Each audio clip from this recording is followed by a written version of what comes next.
El muro fronterizo que propone Donald Trump para contener la inmigración no afecta solo a México. Los países de Centroamérica, que en gran medida tienen economías que dependen de las remesas, miran con muchísima preocupación el endurecimiento de la política migratoria en Estados Unidos. Vemos un informe y lo analizamos. Deportaciones masivas, cambios en los acuerdos comerciales y la construcción de muros fronterizos. Con riesgos similares a los de México, Centroamérica mira con preocupación las medidas anunciadas por Donald Trump a partir de su llegada a la Casa Blanca.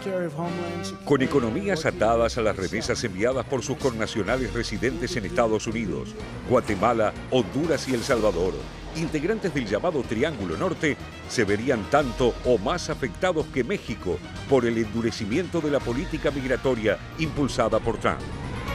Según las estadísticas oficiales, en suelo estadounidense viven legal o ilegalmente casi 7 millones de centroamericanos, 3,5 millones de guatemaltecos, 2,800,000 salvadoreños y un número indeterminado de hondureños, además de pequeñas comunidades de nicaragüenses, costarricenses y panameños.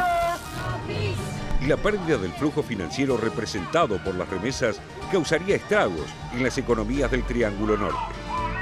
Según datos del Banco Mundial, en Guatemala representan el 10% del PBI, mientras que en El Salvador y Honduras superan el 15%. Una deportación masiva tendría un alto impacto social, pero también económico. Durante la administración Obama, Estados Unidos deportó más de 72,000 centroamericanos en 2015 y 80,000 en 2016.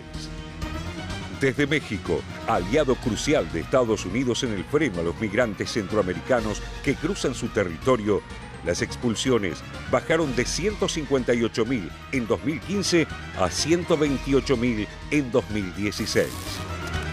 Todo indica que con Trump el número de deportaciones se multiplicará.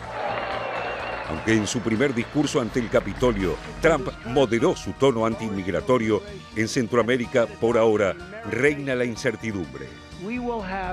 El actual ocupante de la Casa Blanca aún no definió su postura contraria a órdenes ejecutivas de Obama, como la denominada Acción Diferida para los Llegados en la Infancia, DACA en inglés, que beneficia a migrantes indocumentados que llegaron de niños a los Estados Unidos. Otro programa en riesgo es el estatus de protección temporal, que acoge a los centroamericanos que emigraron huyendo de desastres naturales.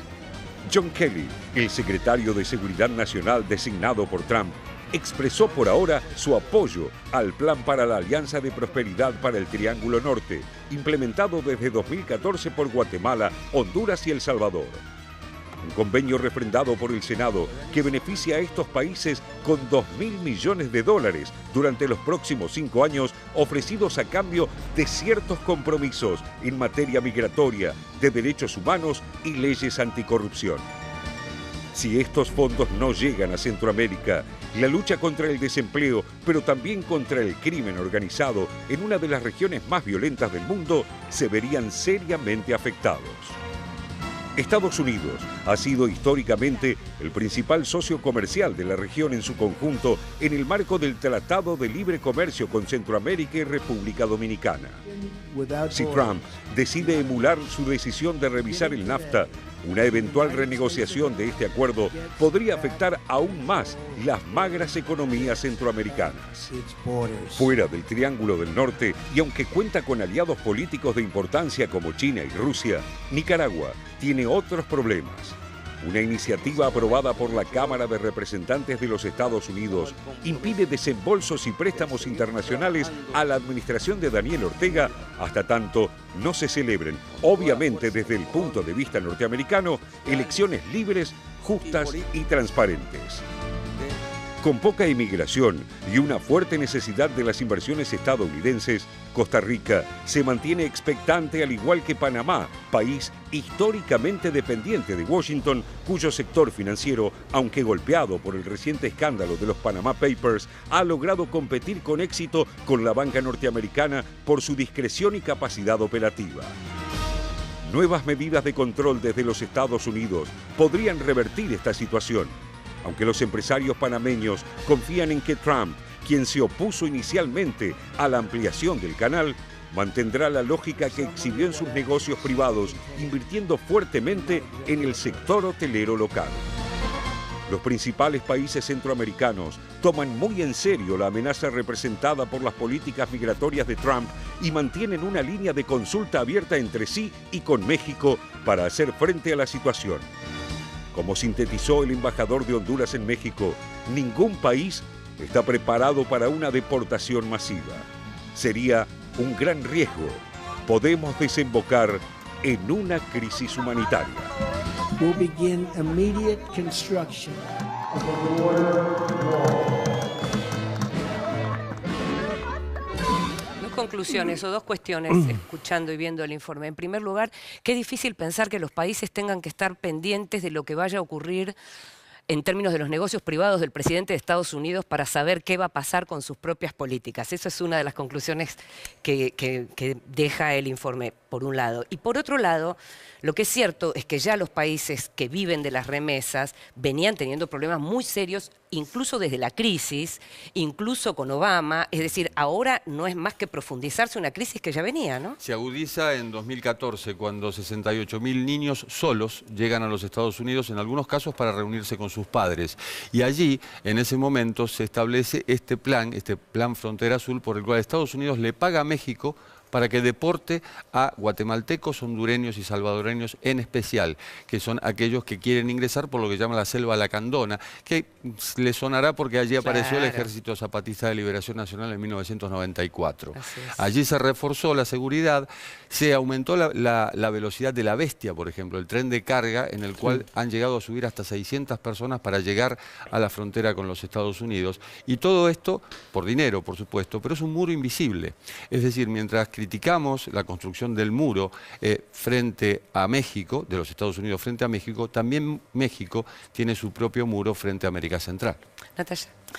Y siguiendo la línea de Jorge, exactamente, ese plan Frontera Sur, que es invisible hoy cuando lo opaca el muro que quiere construir Trump, en realidad empeora las cosas, porque lo que en la práctica eso, además se establecieron más retenes, más controles, la idea era impedir que los migrantes que intentaban cruzar México hacia los Estados Unidos para llegar hacia ese sueño, no lograran ni siquiera llegar a los puntos de albergues donde eran recibidos y refugios en ese caso. ¿Qué ocurría? Obviamente inventaron alternativas a eso, o sea, la ley, hecha la trampa, y con este plan Frontera Sur empezaron a buscar nuevos caminos y generar nuevos problemas, nuevos conflictos sociales. ¿Cuáles son esos conflictos? Bueno, no solo hay estadísticas ya que se están formando sobre la cantidad de discapacitados que quedan en esa corrida de la Bestia, que intentan alcanzar el tren y hasta inventan estrategias con subirse ya con las dos manos y no abordarlos con una.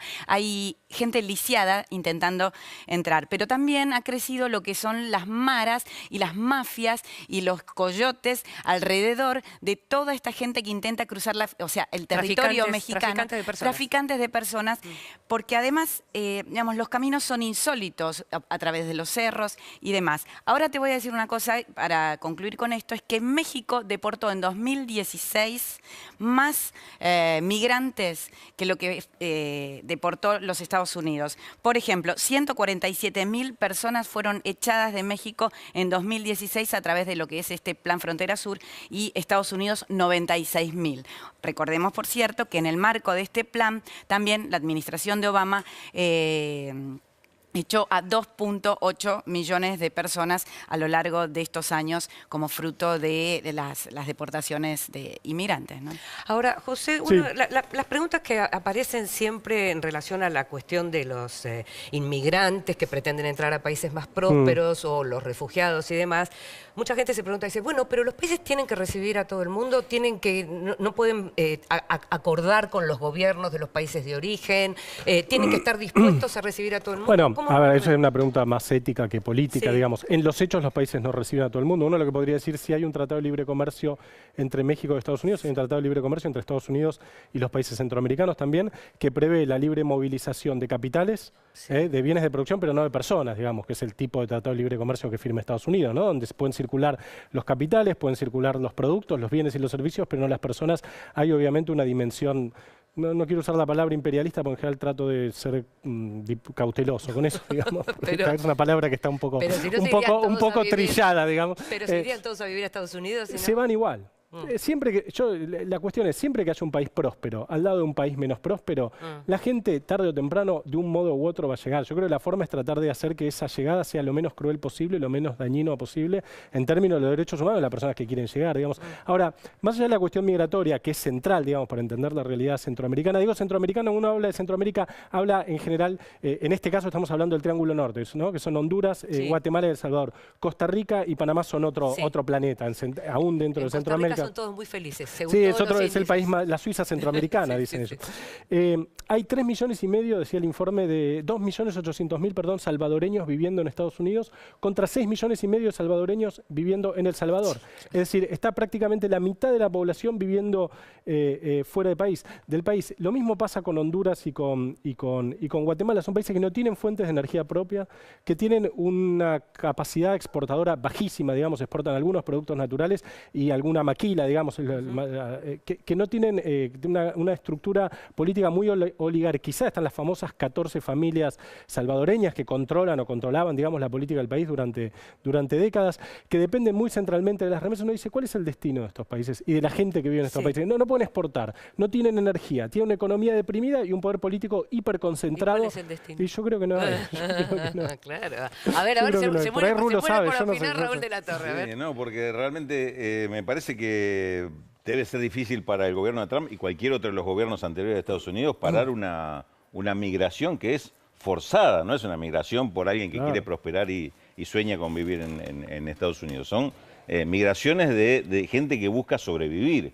Y en esto me parece que también tiene que ver, en esta relación entre países poderosos al lado de países débiles, ¿qué hace esos países poderosos en los países débiles? Porque la verdad que la política de Estados Unidos no ciertamente ayudó al desarrollo de estos países, digamos. Tiene mucho que ver la injerencia de Estados Unidos en los países centroamericanos para que estos países no se hayan desarrollado, no tengan el potencial de inclusión y creación de empleo que tendrían en otro mecanismo. Digamos, el caso más reciente, estamos hablando de estos países, del Triángulo Norte, el caso más reciente es Honduras. Honduras hace 7 años prácticamente un golpe que terminó con el gobierno de Mel Zelaya, cortó un proceso económico y político y hundió el país en una crisis de la cual todavía no sale. En esto Estados Unidos también tiene responsabilidad. Raúl, después rechaza a los migrantes de las propias situaciones que pero generan. la consulta es solo una cuestión de lo que tiene que ver con el crecimiento económico de los países de origen, digamos? ¿No hay algo que recién decía, José hablaba de una cuestión como filosófica, no hay algo también que tiene que ver con las necesidades, digamos, de la gente de moverse y de ir a donde de pronto tienen más ganas de vivir porque le interesa más? No es solo... A ver, por supuesto que están mal esos países, por supuesto que están mal esos países, y por supuesto que los países centrales tienen mucho que ver en eso, pero la pregunta que yo me hago es si no hay algo también del orden de la propia libertad de los sujetos que dicen, me quiero mover, me quiero ir de acá. Sí, por supuesto, pero no ese es el problema masivo, Inde, no son profesionales que buscan desarrollarse en Estados Unidos porque no tienen posibilidad de desarrollo en su país o porque suponen que tienen un escalón superior. Sí. Hay casos, pero no es la mayoría.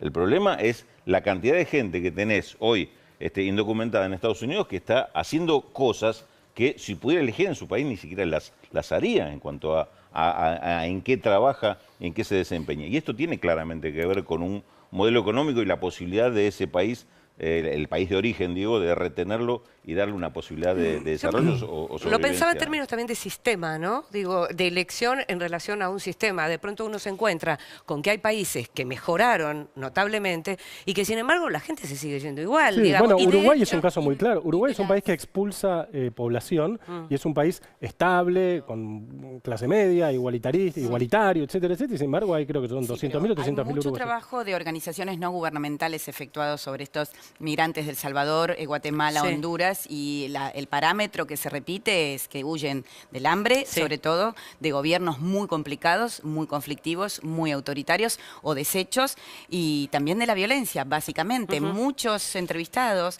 a lo largo de estos informes que se han hecho en paralelo a los efectos negativos del Plan Frontera Sur son incluso parejas, familias que huyen de la obligación, por ejemplo, de contratar o de que se incorporen a las pandillas.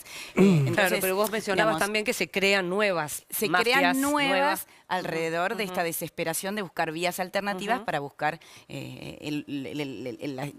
los controles, ¿no? Son 200 retenes, por ejemplo, que se han establecido en los inicios del PFS. Si Jorge. vamos al caso, bueno, son dos fronteras las que tienen que atravesar. Una la sur Claro. de México, donde allí quien haya estado habrá visto que hay pueblitos que se van formando de guatemaltecos, Sí. hondureños, Patria Nueva, por ejemplo, que están muy cerca de San Cristóbal de las Casas, es decir, de lo que es Chiapas en este momento, y son prácticamente guetos.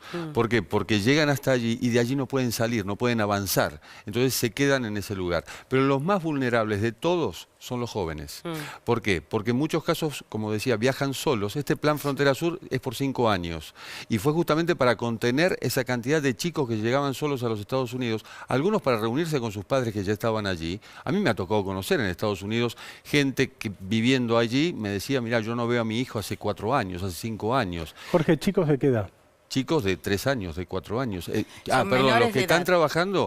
trabajando allí, gente de 25, 30 años, Jóvenes. pues además son padres jóvenes también. claro. Y otro tema, la dependencia de las remesas. Esto tiene que ver con Eso los quería gobiernos. consultarle a Raúl, sí. Es prácticamente el principal ingreso. Sí, es el principal de los ingreso de países. divisas. Es el Sí. principal Pero ingreso eso te de- quería consultar, Claro, Raúl. y- ¿Cómo, digamos, puede vivir un país solo de las remesas? Y realmente es medio desesperante pensarlo en esos términos. Sí, efectivamente en muchos casos es el principal ingreso y en la mayoría estamos hablando del caso de El Salvador, de Guatemala, el 10, el 15% del PBI. Sí, Sí, sí. sí. Es decir, Una que locura, sí. en vez de el crédito que tienen de los propios migrantes que han tenido, y claro, cortar eso significaría, bueno, lo que veíamos en el informe, sería una situación de crisis inmediata para estos países. Pero bueno, es el fenómeno de países que no tienen un sustento propio en cuanto a una estructura económica que sostenga su propia población. En el medio México.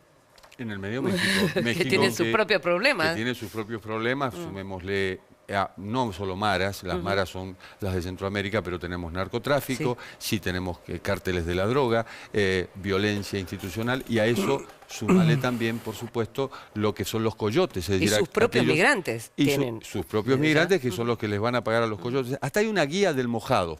Esta guía del mojado se vende en la Ciudad de México o en cualquier ciudad de México y te indica cómo llegar a la frontera, cómo cruzar, cuándo pagar, no pagar antes y no pagar después. Es realmente cuando uno lo puede ver como una ironía, pero es dramático. Sí, por ahí una Pensarlo pregunta de ese sería modo es si el dramático. Estado mexicano se comporta en relación a Guatemala, El Salvador y Honduras de manera muy diferente a cómo se comporta el Estado norteamericano en relación a México, digamos. Está Eso bien sería una eso. pregunta para Bueno, hacer. es no que sé. la política migratoria de México es durísima, es muy complicada, es súper estricta. Y no hay que olvidar que el Plan Frontera Sur lo firmaron Enrique Peña Nieto y Otto Pérez Molina, destituido por un Por corrupción. abultado caso de corrupción que hizo que los guatemaltecos salieran a la calle. Me quedé pensando en psicoanálisis y en la reproducción activa de lo que se sufre pasivamente por el caso de México que mencionaba sí, recién. sí. México Si no padece traslada con su Estados sufrimiento al Unidos, sur, sí, digamos. traslada su sufrimiento al sur. Bueno, nos estamos... Subimperialismo, te diría. Eso es subimperialismo, sí, esa es la categoría, esa es la categoría.